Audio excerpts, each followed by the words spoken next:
नमस्कार, स्वागत है आपका मेरे चैनल प्रॉपर्टी पॉइंट पे।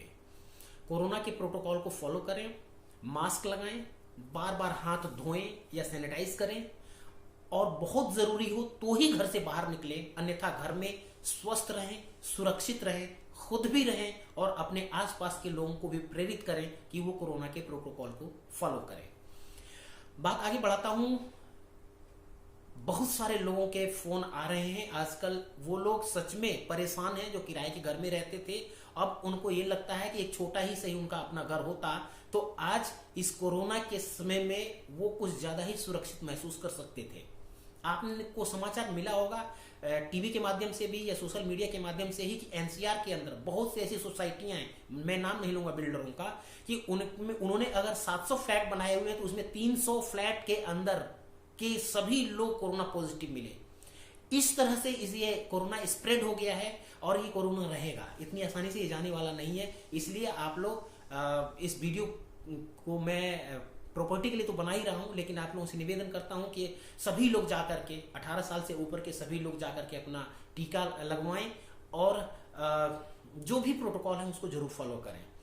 अब बात आती है कि प्रॉपर्टी जब भी आप खरीदने के लिए जा रहे हैं, जैसे कि आप बहुत सारे लोग सर्च कर रहे थे, बहुत सारे लोगों के फोन भी आ रहे हैं। आजकल लोग बहुत ज्यादा यूट्यूब पे एक्टिव हैं, तो फोन भी आ रहे हैं कैसे उनको घर मिलना चाहिए, क्यों घर खरीदना चाहिए और कहाँ खरीदना चाहिए। देखिए, ये 3 सवाल हैं। घर कब, कहाँ और कैसे। ये 3 सवाल का जवाब आपको मिल जाए तो आप घर खरीद लेंगे। घर कब खरीदना चाहिए, किनको खरीदना चाहिए। जो लोग किराए पे रहते हैं, अगर आप 10,000 रुपये महीना किराया देते हैं तो आप गिन करके देख लीजिए, किराया बिल्कुल मत बढ़ाइएगा और अगले 20 साल तक 10,000 रुपये के हिसाब से, अगर जो लोग कहते हैं कि मैं ईएमआई तो हमने 20 लाख लोन लिया है 40 लाख रुपए जा रहा है, तो आप लोगों से मैं कहना चाहता हूं कि 10,000 रुपया ही आज से और 20 साल बाद तक का, या जब से आप दिल्ली एनसीआर में रहते हैं, अगर 10 साल से रहते हैं या 20 साल से रहते हैं तो आज से उस समय का किराया जोड़ दीजिए। आपको 10 से 15 लाख 20 लाख रुपए आपने किराया पे कर दिया है। आप जितना लोन लेते हैं उतना ही जमा करते हैं, अगर किराया उसमें से निकाल दिया जाए तो आप लोगों को, जो लोग किराए के घर में रहते हैं, उन सभी लोगों से मैं कहना चाहता हूं कि आप लोगों को घर खरीदना बहुत जरूरी है।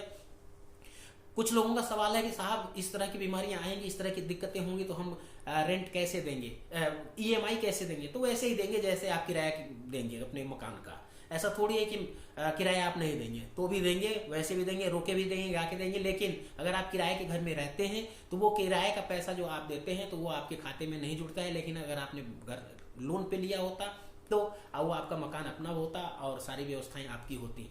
तो जो लोग किराए के घर में रहते हैं उनको तो घर अवश्य खरीदना चाहिए, छोटा ही सही आपका अपना घर होना चाहिए। कहाँ आपका घर कहाँ होना चाहिए? आपका घर आबादी से दूर, बीमारी से दूर। समझ में आ रहा है स्लोगन? आबादी से दूर, बीमारी से दूर। इसमें फायदा भी है, अगर आप थोड़ा सा दूर चले जाते हैं तो एक तो बीमारी से भी बचे रहेंगे, स्वस्थ वातावरण रहेगा, स्वच्छ हवाएं मिलेंगी, तो और दूसरा सस्ता मिलेगा। अगर आप आबादी के अंदर लेना चाहते हैं तो बीमारी भी मिलेगी और महंगा भी मिलेगा। आपको सोचना है कि आपको क्या करना है। तो ये हो गया कि जी किसे खरीदना चाहिए और कहाँ खरीदना चाहिए। अब बात आती है कैसे खरीदें। देखिए, घर खरीदने के लिए मैं पहले से भी ये बात बोलता आया हूं कि पहली जरूरत पैसा नहीं है।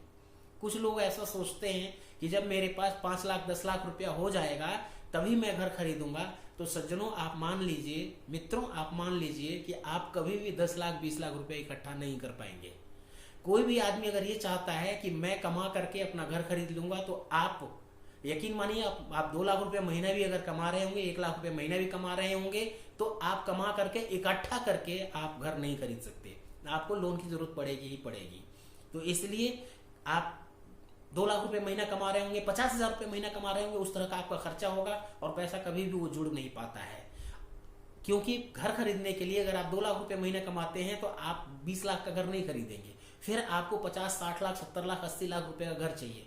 तो क्या लगता है कि आप 80 लाख रुपए जोड़ लेंगे?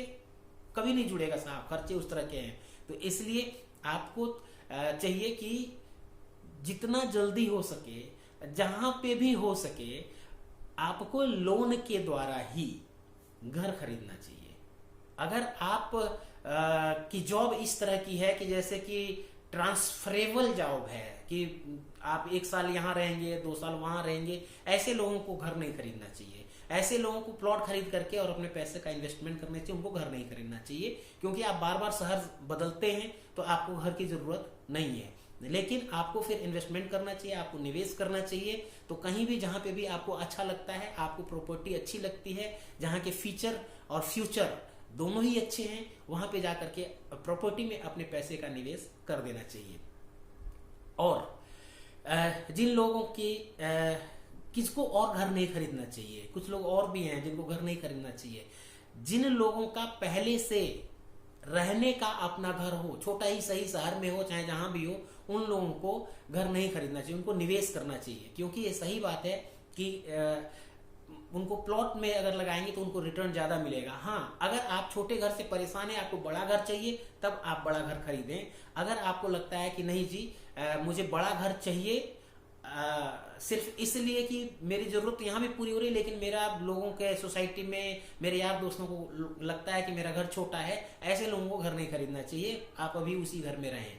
क्योंकि लोगों को ये नहीं पता है कि आपका बैंक बैलेंस कितना है, लोगों को बस ये है कि आपकी आमदनी कितनी है।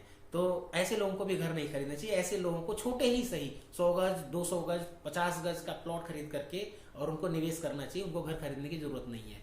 और जो लोग 10,000, 15,000, 20,000 रुपए कमाते हैं, ऐसे लोग कभी भी प्लॉट या मकान नहीं खरीद सकते। ऐसा है क्या? ऐसा नहीं है, आप लोग भी खरीद सकते हैं। लेकिन चूंकि क्या है कि आप कमाते 20,000 है और घर का सपना देखते हैं कि 100 गज का हो, 800 स्क्वायर फीट का हो, 700 स्क्वायर फीट का हो, ऐसे लोगों के सपने कभी पूरे नहीं होंगे। जिन लोगों की आमदनी जिस हिसाब से है, आप कोशिश कीजिए ना कि आप 30 गज का घर खरीद लें, 40 गज का घर खरीद लें, 50 गज का घर खरीद लें। तो ये संभव है, ये आपकी पकड़ में आता है, आप खरीद लेंगे। लेकिन चूंकि आमदनी कम है और सपने बहुत बड़े हैं, ऐसे सपने कभी पूरे नहीं हो सकते। ऐसे सपने फिल्मों में पूरे हो जाते हैं। ये फिल्म नहीं है, ये रियल लाइफ नहीं है, ये रियल लाइफ है। तो आप अगर सच में घर खरीदना चाहते हैं, सच में घर का आपका सपना है, तो अपने बजट, अगर आपका बजट है 100 गज का खरीदने का, तो आप 80 गज का खरीद लीजिए, कोई दिक्कत नहीं है। अगर आपकी आमदनी अच्छी है और 80 गज का खरीदना चाहते हैं, तो जिसके पास आप खरीदने जाएंगे वो आपकी आमदनी सारी चीजों को कैलकुलेट करके आपको सलाह दे ही देगा कि आपको 100 गज का खरीदना चाहिए। तो जो प्रॉपर्टी एक्सपर्ट लोग हैं, उन लोगों से आप लोग बात कीजिए, सहयोग लीजिए, सीखिए। प्रॉपर्टी खरीदना सच में पैसे की पहली जरूरत नहीं है। पहली जरूरत है कि आप उसके लिए पेशेंस लाएं, पैशनेबल रहें, गट्स पैदा करें। और किराए के घर से अगर मुक्ति पाना चाहते हैं, अपने बच्चों की तकलीफों से बाहर निकालना चाहते हैं, तो आपको घर खरीदने की जरूरत है। किसी भी तरह की, अभी तक अगर आप वीडियो यहाँ तक देख करके आए हैं और किसी तरह के भी आपको जानकारी चाहिए, तो आप मुझे फोन कर सकते हैं। फोन नंबर इस पे चल रहा है या डिस्क्रिप्शन में भी मैं डाल दूंगा। मेरी जो प्रॉपर्टी है ग्रेटर नोएडा में है। यहाँ पे हम किस्तों में प्लॉट भी बेचते हैं, यहाँ पे हम लोन के द्वारा मकान भी देते हैं। जितना भी आपकी जरूरत होगी वो सभी जरूरत फुलफिल करने की कोशिश करते हैं। नमस्कार।